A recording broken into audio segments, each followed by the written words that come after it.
Olá, meus prezados, tudo bom? Espero que vocês tenham assistido já a aula anterior sobre diagrama de dispersão. Dando continuidade, nós hoje vamos falar sobre coeficiente de correlação. O que é um coeficiente de correlação?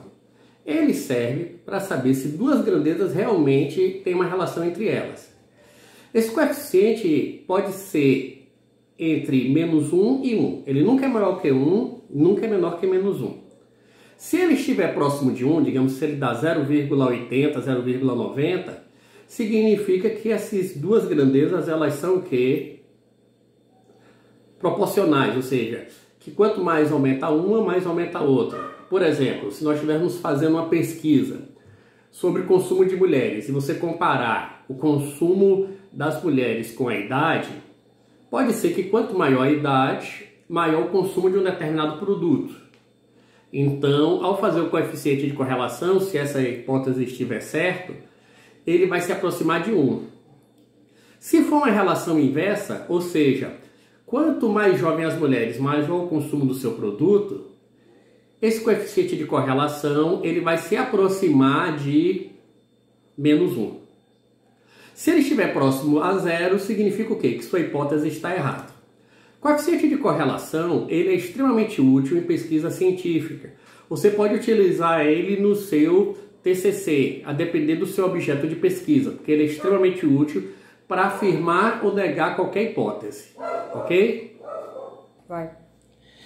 Pessoal, essa aqui é a fórmula do coeficiente de correlação. Como toda fórmula de estatística, ela é uma fórmula bem feia, bem esquisita. Mas essa feiura é só para disfarçar, porque na verdade ela é uma fórmula bem tranquila da gente resolver. Tudo que você tem que fazer é organizar bem as informações. Os meus professores, eles obrigavam a gente, quando eu era adolescente, a decorar essas fórmulas. Eu não recomendo, não há necessidade da gente estar decorando essa fórmula. Só se não tiver jeito e você for fazer um concurso. Mas não há necessidade. O ideal é que você tenha ela anotada e saiba a teoria. No caso dos meus alunos, eu faço da seguinte maneira. Eu permito que eles levem um resumo com estas e outras fórmulas para fazer as provas. Porque a gente não precisa decorar essa fórmula. A gente tem que saber em que circunstância pode utilizar ela. Aí é que está a utilidade. Se você estiver trabalhando, se você se tornando um profissional de administração, contabilidade, economia ou da área de ciências exatas como biologia, você pode, no momento que precisar dessa fórmula em sua pesquisa, no seu trabalho, o que é que você faz? Você só faz consultar na internet ou em seu livro e passa a utilizá-la, ok? Para resolver essa fórmula, primeiro você tem que organizar as informações. Aqui está x, y, a variável independente, a variável dependente. Eu quero saber se quanto menor a idade, maior o consumo de sanduíches. Se os clientes, ou seja, eu quero provar que os clientes mais jovens consomem mais sanduíches. Para isso, entrevistei 10 pessoas, aqui estão elas, a idade delas, e aqui quantos sanduíches elas comem por semana. Bom, primeiro temos que organizar as informações para colocar lá na fórmula. Então, aqui a idade e o consumo. Por exemplo, Marta tem 20 anos e consome 7. Então, primeiro vamos achar XY. 20 vezes 7, 140. Precisamos de x ao quadrado. Então, 20 ao quadrado, 400. 7 ao quadrado, 49. Vamos continuar prosseguindo, preenchendo essa tabela.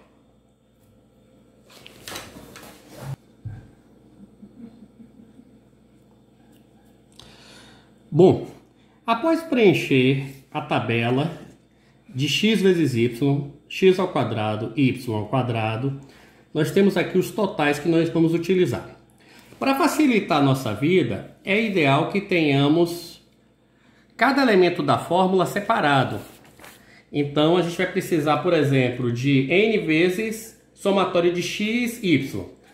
Somatório, como vocês sabem, significa total. Então, somatório de x e y, somatório de x vezes somatório de y, e assim vai. Cada item da fórmula você separa para facilitar a sua vida. E aí, com base na tabela que você preencheu, você vai colocando. Por exemplo, n é o número. Como nós tivemos 10 pessoas, então n é 10. Vezes. O total de XY foi 1046. Então, vezes 1046. Que vai dar 10.460. Certo? Somatório de x vezes somatório de y. São esses dois aqui, ó. X e y. Somatório de x vezes somatório de y. Então, nós teremos 251 vezes 48. N vezes somatório de x ao quadrado. Esse daqui, temos aqui o total. Então, temos 10 vezes 6.897. Somatório de x ao quadrado é diferente desse daqui. Somatório de x ao quadrado é o total de x elevado ao quadrado. Temos então 251 ao quadrado. N vezes y ao quadrado. Então são 10 vezes y ao quadrado. E por último, o somatório de y ao quadrado, que é o total dessa coluna ao quadrado.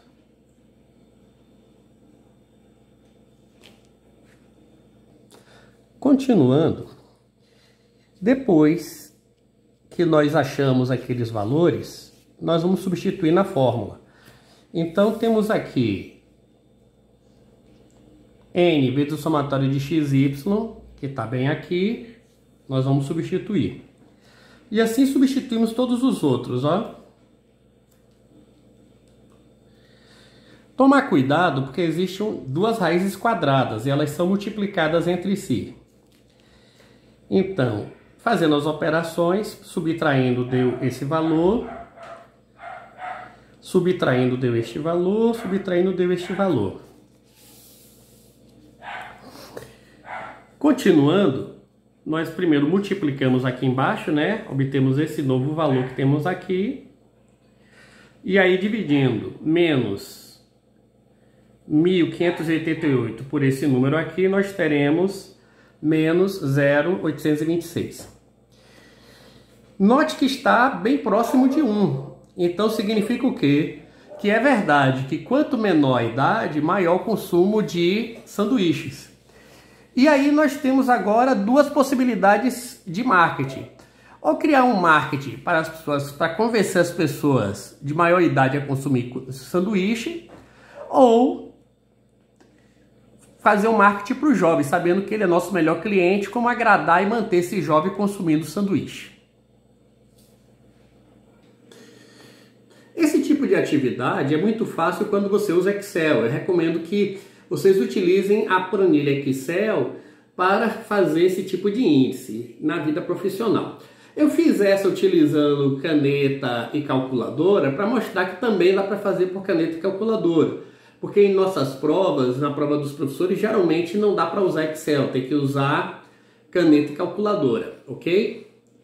Mas não é difícil. Como eu disse, a fórmula EFE não é difícil. E outro detalhe, é útil. Ela é algo de grande utilidade para atividades de marketing, para planejamento, para controle de produção, para uma série de situações científicas, empresariais, profissionais. Esse coeficiente é muito útil, por isso vale a pena aprender, ok? Muito obrigado e até nossa próxima aula.